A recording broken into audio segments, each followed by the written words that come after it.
Hi, I am Dr. Kim Sage. I'm a licensed clinical psychologist. Welcome to my YouTube channel and to this video, part of the Wildly Loved series on helping you navigate and heal your sort of wounded or challenging childhood trauma and your relationships today. If you're just joining me, I'm a licensed clinical psychologist, and if you'd like to subscribe, please consider doing so and also checking the box, and that way you'll get notified when I post new videos. And really quickly, I post, if you want to follow me on TikTok, pretty much every day with these kind of topics, and also have a link to some courses I created this last year that I am super passionate about and which really are truly researched and focused on my experience as a clinician who really helps treat people often raised by emotionally unsafe parents and those who struggle with relationship issues that are often grounded in their attachment wounds. So please check those out. Today's video is about the signs you're afraid of intimacy, and as these issues relate to your complex or complicated childhood wounds.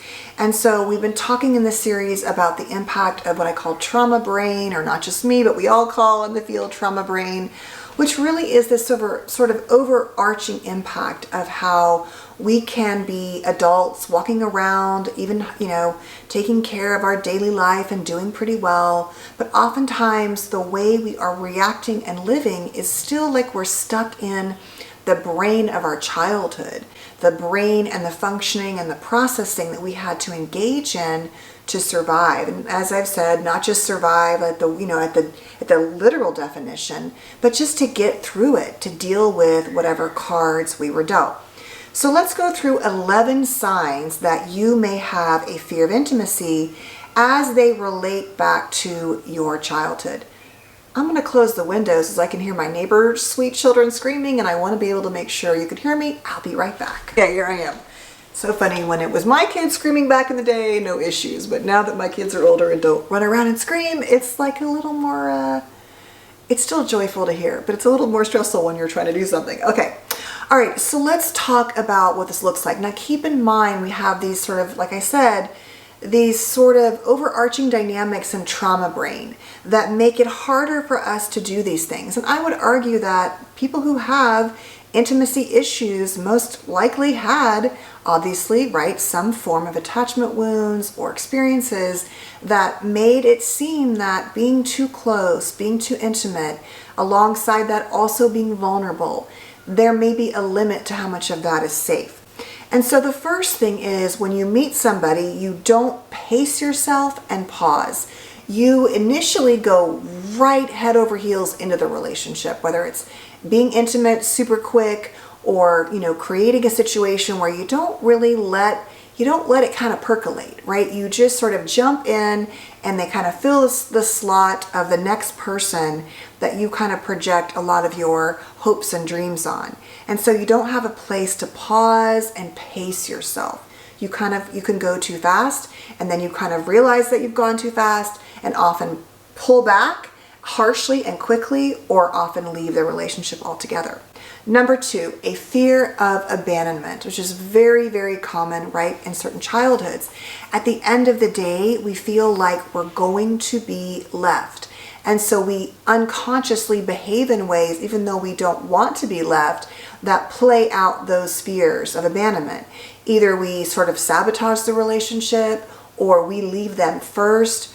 But the root is there's a fear of being too close and being hurt and being left. Number 3, the other side is a fear of engulfment, often very common also in anxious attachment and disorganized, where as much as we desperately want to be known and seen and loved and not left, we also going to have a fear of being consumed, right? And this is also true in avoidant attachment, but I think for different reasons. But the bottom line is we can have these fears of, I want to be known, but then there's a scariness to it. And they happen, like I'm saying, in different reasons for the roots of like anxious and avoidant. But being engulfed is a scary thing. And so we will act in ways to subconsciously, not let that happen. Like I said before, self-sabotage, things like that. Number 4, perfectionism. This is nitpicking. This is like they're not good enough.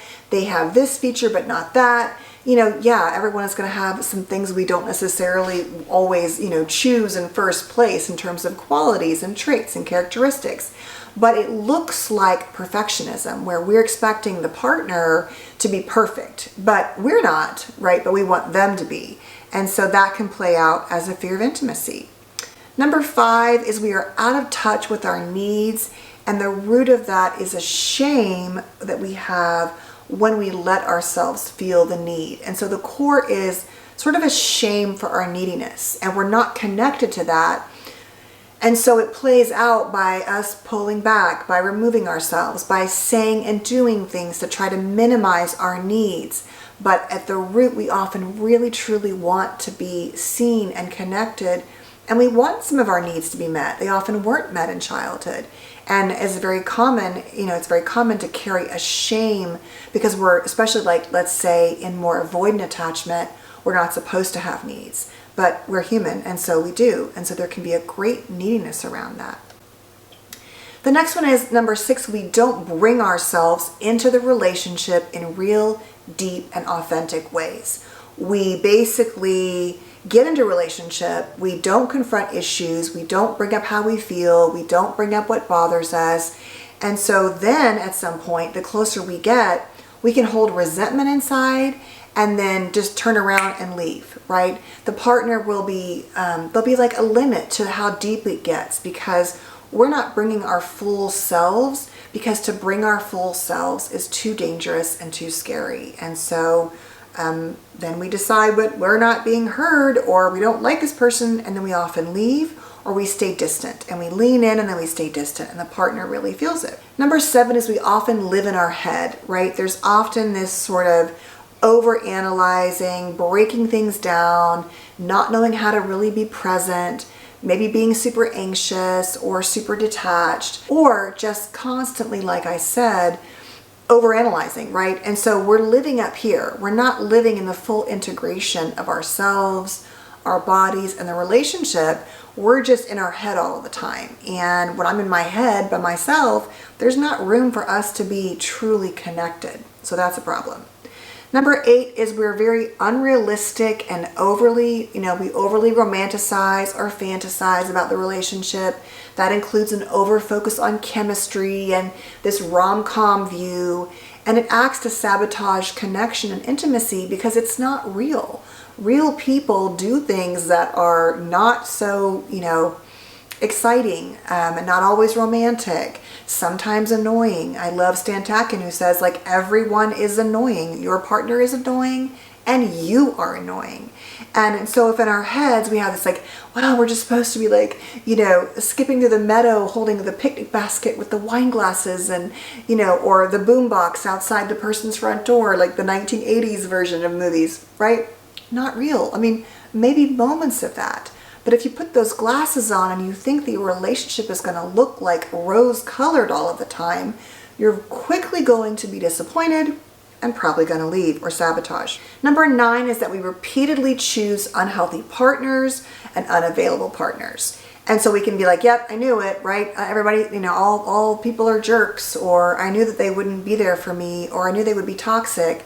But at the end of the day, we're subconsciously repeating perhaps childhood patterns or our last relationships and getting hurt again and again, and choosing people who will never be able to be there for us, and oftentimes because they are very similar to those caregivers we had in childhood, but we're seeking to heal those caregivers. Like, this time I'm going to pick the parent, which is the partner, who's going to be there for me, who's not going to leave me, who's going to see me. But if we remain unhealed and untreated and really unaware, we are much more likely to unconsciously choose partners who are very much like those parents and caregivers who often hurt us in the first place. And so once again, how can I truly be intimate and open with you and vulnerable if I know subconsciously, or I'm feeling in my body, that you're that same parent who will never really see me and truly accept me. Number 10 is we often try to shortcut connection through trauma bonding, in terms of not trauma bonding in the classic sense, through bonding over shared traumas, I should say.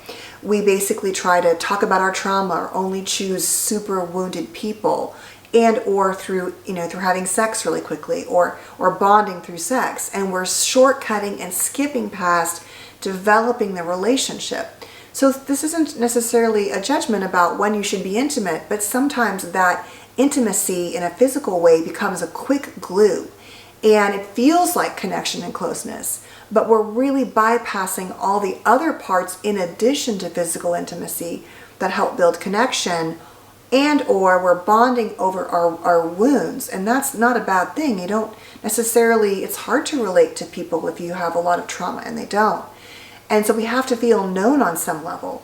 But if you are intentionally but subconsciously seeking out very unhealed, untreated and wounded people, there's a way to really avoid that too, because eventually you're going to pick up on that, and they're going to feel unsafe like your parents, and you're going to pull back, or your traumas or your caregivers, right?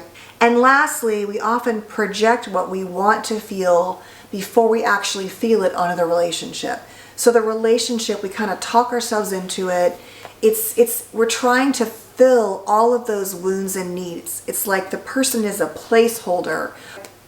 You're choosing a partner to heal and fill a role, but you are not yet healed. And most of us don't. I mean, I think it's a blessing that people are going to therapy earlier and earlier, but it's frankly expensive and hard to find good therapists, right? And even if you're lucky to go younger, it's still no guarantee. And so, but because of that need to heal that wound, you're choosing a placeholder and not necessarily choosing the right partner and experience that might make that healing possible. And so eventually, if you choose a partner as a placeholder, which of course you don't see it when you're doing it, you're very sure they're your soulmate and things like that, but you're going to feel that deep inside, because choosing a partner is not going to feel so healing if you're often choosing partners who actually reflect those caregivers who hurt you. And so you can never truly feel safe and intimate and vulnerable in every sense of the word, even when you have that life on the outside. If the partner is a reflection of those wounded parents, you're never going to feel it. And eventually you're going to either stay or leave, but never truly be connected, if that makes sense. So anyway, those are the signs I often see for people who have unhealed trauma in terms of how it plays out in being afraid of intimacy. So please feel free to add more. I know there are so many more, but I hope you found this video helpful, and I thank you so much for being here, and I will see you tomorrow. Stay safe, take care, see you then. Bye guys.